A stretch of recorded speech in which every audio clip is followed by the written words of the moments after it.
अस्सलाम वालेकुम नाज़रीन, मैं हूँ सलवा हसनैन। आप देख रहे हैं सूर्या न्यूज।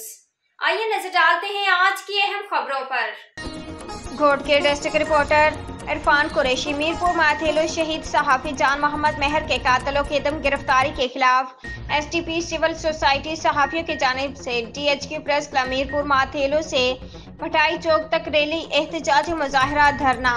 शहीद जान मोहम्मद मेहर के कातलों सरपरस्तों की गिरफ्तारी का मुतालबा, बसूरत दिगर एहतजाजी तहरीक चलाने का ऐलान।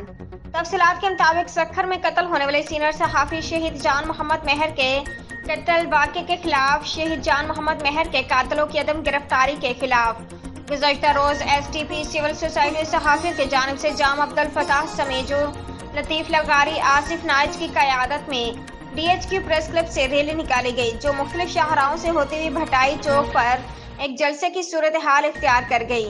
इस मौके पर रैली की शिरकत से खिताब करते हुए जाम अब्दुल फताह समेजू व दिगर रहनुमाओं का कहना था कि सक्खर शहर के मसरूफ तरीन इलाके क्वींस रोड के मुकाम पर सरेआम सिंध के मसलूम अवाम की आवाज सीनियर सहाफी शहीद जान मोहम्मद मेहर को कत्ल किया गया, जिसकी वह शदीद अल्फाज में मज़म्मत करते हैं।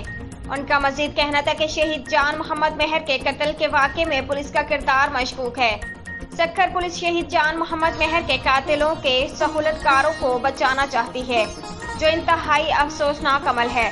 उन्होंने आईजी सिंध से मुतालबा करते हुए अपील की है कि फौरी तौर पर शहीद जान मोहम्मद मेहर के कातिलों को गिरफ्तार करके मुंतकी अंजाम तक पहुँचाया जाए, बसूरत दिगर एहतजाज का दायरा वसी किया जाएगा।